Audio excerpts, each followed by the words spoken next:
ओम शांति। 26 अगस्त की बाबा की मुरली। मीठे बच्चे, तुम्हें नशा होना चाहिए कि हमारी तकदीर स्वयं बाप ने जगाई है। अभी हम भारत की सोई हुई तकदीर जगाने के निमित्त बने हैं। प्रश्न, निरंतर खुशी में खगियां कौन मारते हैं? उत्तर, जो दिन रात अपने को सेवा में बिजी रखते हैं, जो कभी भी माता पिता से रूठते नहीं। अगर किसी भी बात से आपस में या माता पिता से रूठ जाते, पढ़ाई छोड़ देते, तो खुशी में खगियां नहीं मार सकते। माया उनको थप्पड़ मार देती है। जो सबको हंसाने वाले हैं, वह कभी किसी से रूठ नहीं सकते। गीत। आने वाले कल की तुम तकदीर हो। ओम शांति। बाप बैठ बच्चों को समझाते हैं। पतित पावन है ही सतगुरु। सतगुरु की भेंट में जूठे भी जरूर हैं। जैसे गाया जाता है, जूठी माया जूठी काया, जूठा सब संसार। सतयुग में ऐसे नहीं कहेंगे, उसका नाम ही है सचखंड। भारत सचखंड था। सचखंड नाम क्यों पड़ा? क्योंकि बेहद के बाप की यह जन्मभूमि है। यह बात और कोई की बुद्धि में नहीं है कि परमपिता परमात्मा को ट्रूथ अर्थात सत्य कहते हैं और भारत उनकी जन्मभूमि है। बाप आकर यह समझाते हैं, यह भारत वास्तव में स्वर्ग था, अब तो नर्क है। मैं भारत को स्वर्ग बनाने आता हूँ। अभी तुम जानते हो कि बरोबर पहले फॉरेनर्स का राज्य था, तब भी नर्क था। अभी तो और ही रव रव नर्क है। आपस में कितना मतभेद में आकर लड़ते हैं। भाषाओं पर भी कितनी फ्रैक्शन पड़ गई है। गपोड़े मारते रहते हैं, हम सब एक ही हैं। वास्तव में इतने सब मनुष्य ब्रदरहुड हैं। कोई मतभेद नहीं होना चाहिए। धर्मों में भी मतभेद नहीं होना चाहिए, परंतु कितना मतभेद है। अभी तो भाषाओं का भी मतभेद हो गया है। भावी ड्रामा की भारत रव रव नर्क बन गया है। कितनी आपस में दुश्मनी है। कौरवों और पांडवों की लड़ाई तो लगी नहीं। पांडव तो तुम यहाँ बैठे हो। तुम सच्चे सच्चे ब्राह्मण कुलभूषण भारत की तकदीर हो। तुम्हारा नाम कितना अच्छा है, स्वदर्शन चक्रधारी, त्रिनेत्री त्रिकालदर्शी। त्रिमूर्ति शिव बाबा तुम्हें ब्रह्मा द्वारा त्रिकालदर्शी बनाते हैं।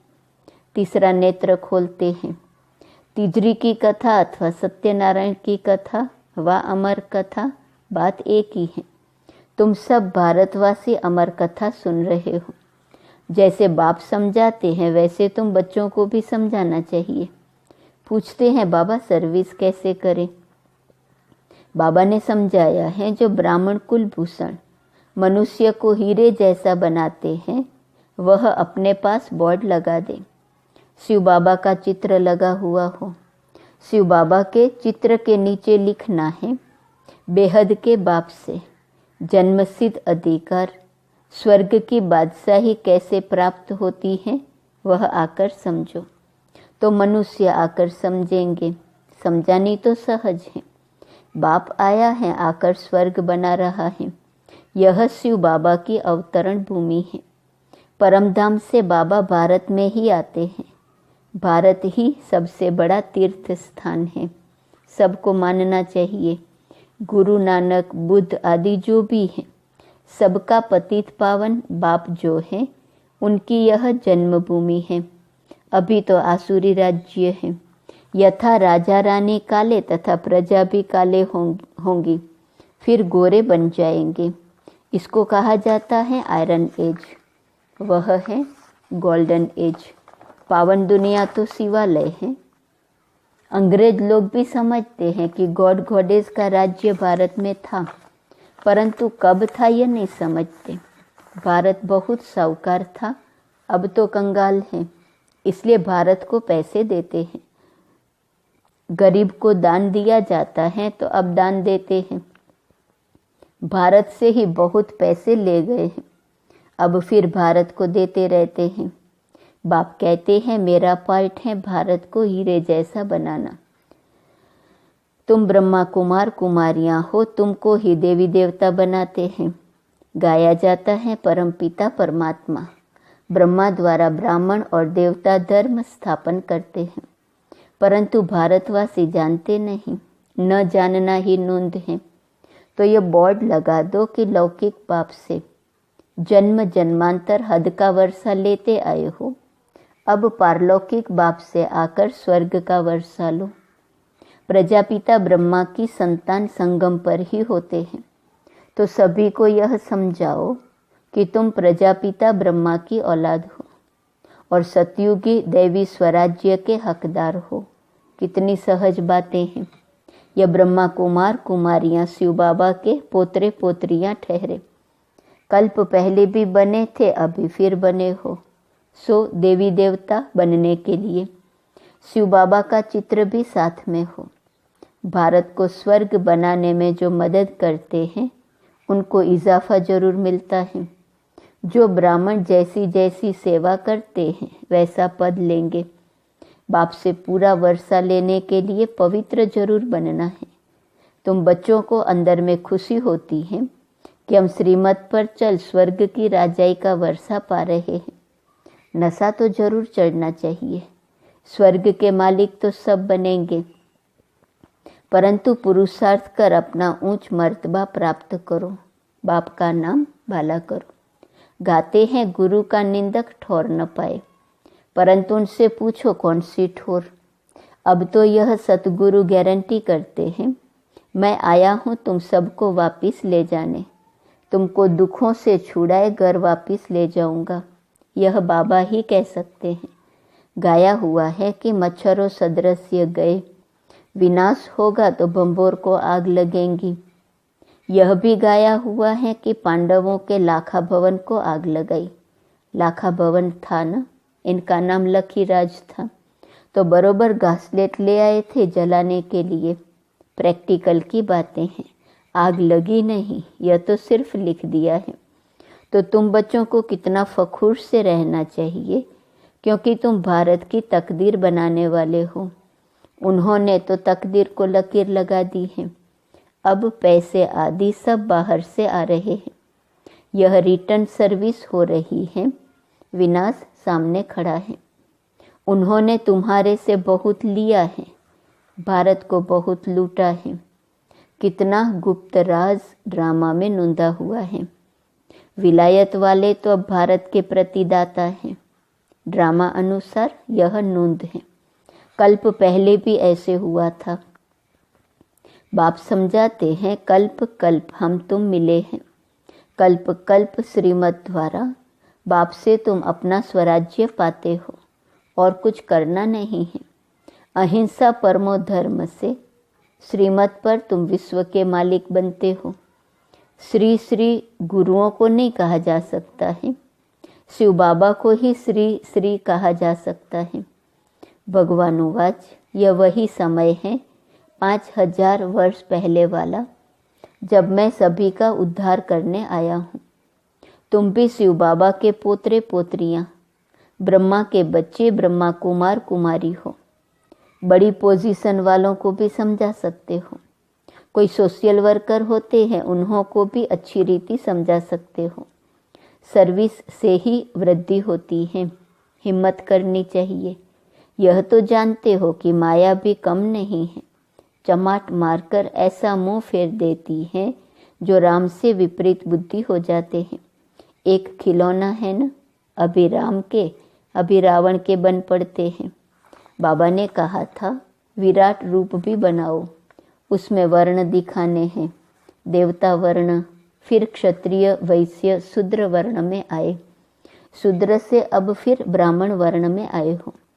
84 का चक्र भारत का ऐसा चलता है। तुम किसको भी यह समझा सकते हो। इसको कहा जाता है सहज राजयोग। तुम राजयोगी राज ऋषि हो, वह हठ योग ऋषि है। तुम अभी श्रीमत पर चल पवित्र बनते हो। सतयुग त्रेता में है ही संपूर्ण निर्विकारी दुनिया, वहाँ माया होती नहीं। बच्चे जैसे पैदा होने होंगे वैसे होंगे। तुम यह प्रश्न क्यों करते हो कि बच्चे कैसे पैदा होंगे? पहले वर्षा तो ले लो। रस्म रिवाज जो होंगी सो होंगी, यह क्यों पूछते हो? तुमको तो निर्विकारी बनना है, फिर रस्म जो होंगी वह चलेंगी।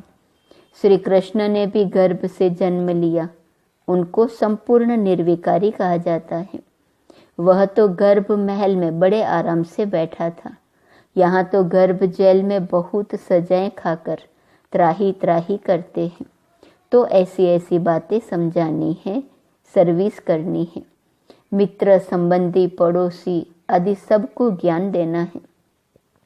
बाप का परिचय देते चलो। बेहद का बाप स्वर्ग की स्थापना करने वाला है। बाप कहते हैं मुझे याद करो तो तुम्हारे विकर्म विनाश हो जाएंगे। प्रतिज्ञा करो कि बाबा मैं आपका मददगार बन पवित्रता का वर्षा जरूर लूँगा। पुरुषार्थ पर सारा मदार है। Follow mother father. पूछना क्या है? एम ऑब्जेक्ट है ही राजयोग, राजाई के लिए योग, प्रजा का योग नहीं है। राजा बनेंगे तो प्रजा भी जरूर चाहिए। भारत में सदैव राजा रानी का राज्य चला आया है। अभी तो 9 राजा रानी। बाप फिर से राजा रानी का राज्य स्थापन कर रहे हैं। इसको कहा जाता है प्रवृत्ति मार्ग। पतित पावन बाप बैठ समझाते हैं। पतित पावन जरूर कहना पड़े। पतित पावन बाप हमको राजयोग सिखलाते हैं, तो सत बाप भी हो गया, सत शिक्षक और सतगुरु भी हो गया। पतित पावन है फर्स्ट। गुरु की महिमा बहुत भारी है। जिसके भी घर में कलह होती है तो कहा जाता है कलह क्लेश से माटी के पानी के मटके भी सूख जाते हैं। फिर विघ्न डालने वालों पर दोष पड़ जाता है। ड्रामा अनुसार उनकी बुद्धि का ताला बंद हो जाता है, कुछ भी बोल नहीं सकेंगे। अगर जाकर निंदा करेंगे तो गला घुट जाता है। सतगुरु का निंदक ठौर न पाए। यह तो सत बाप, सत शिक्षक, सतगुरु हैं। बाप कहते हैं अगर मेरी निंदा कराएंगे तो ऊंच पद पा नहीं सकेंगे। विनाश की रिहर्सल भी होती रहेंगी तो मनुष्य कुछ जागेंगे। तुम भल जगाते हो लेकिन वह घोर नींद में बिल्कुल सोए पड़े हैं। शास्त्रों में तो ग्लानि की बातें लिख दी हैं। सतयुग का नाम गुम कर दिया है। खुशी में तो अंदर खगियां मारनी चाहिए। माता पिता से मत रूठना। तूफान आएंगे परंतु कभी भी बाप को फारगति नहीं देनी है। माता पिता से कभी मुंह नहीं मोड़ना। माया बड़ी कड़ी है। तुम बच्चों को कभी भी रूठना नहीं चाहिए। तुम सबको हंसाते रहो। बाप द्वारा बड़ी लॉटरी मिली है तो सदैव हर्षित रहना चाहिए। कोई को भी दुख नहीं देना है। दुख देंगे तो दुखी होकर मरेंगे। मुख से हमेशा रत्न ही निकलने चाहिए, पत्थर नहीं। पत्थर निकलेंगे तो पत्थर बुद्धि बन जाएंगे। अभी तो कोई संपूर्ण बने नहीं हैं। संपूर्ण बनने का पुरुषार्थ करना चाहिए। अच्छा, मीठे मीठे सिकिलदे बच्चों प्रति माता पिता बाप दादा का याद प्यार और गुड मॉर्निंग। रूहानी बाप की रूहानी बच्चों को नमस्ते। रूहानी बच्चों की रूहानी बाप को नमस्ते नमस्ते नमस्ते। धारणा के लिए मुख्य सार। पहली पॉइंट, बाप का मददगार बन उनसे इजाफा अर्थात इनाम लेना है। सतगुरु का नाम बाला करना है, ग्लानि नहीं करानी है। दूसरी पॉइंट, आपस में कलह नहीं करनी है। मुख से सदैव रत्न निकालने हैं, पत्थर नहीं। सबको हंसाना है, रूठना नहीं है। वरदान, निर्विघ्न स्थिति द्वारा वायुमंडल को पावरफुल बनाने वाले मास्टर सर्वशक्तिवान भव। आपकी सेवा है पहले स्व को निर्विघ्न बनाना, फिर औरों को निर्विघ्न बनाना। अगर स्वयं ही विघ्नों के वश होते रहेंगे तो अंत में निर्विघ्न नहीं रह सकेंगे। इसलिए बहुत काल की निर्विघ्न स्थिति चाहिए। बहुत काल की निर्विघ्न स्थिति बनाओ।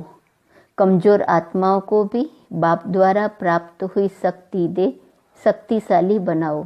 मास्टर सर्वशक्तिवान हो, इस स्थिति का अनुभव करो, तब वायुमंडल पावरफुल बनेगा। स्लोगन: जो रॉयल बाप के रॉयल बच्चे हैं, उनकी हर चलन से रॉयल्टी दिखाई देती है। आज का स्वमान है, मैं ज्वालामुखी हूँ। अव्यक्त इशारे की पॉइंट है 26 अगस्त। जैसे देवियों के यादगार में दिखाते हैं कि ज्वाला से असुरों को भस्म कर दिया, असुर नहीं लेकिन आसुरी शक्तियों को खत्म कर दिया, यह अभी का ही यादगार है। तो ऐसे ज्वालामुखी बन आसुरी संस्कार, आसुरी स्वभाव सब कुछ भस्म करो। जब अपने पुराने आसुरी संस्कार भस्म कर लेंगे, तब निर्भय ज्वालामुखी बन प्रकृति और आत्माओं के अंदर जो तमोगुण है उसे भी भस्म कर सकेंगे। ओम शांति।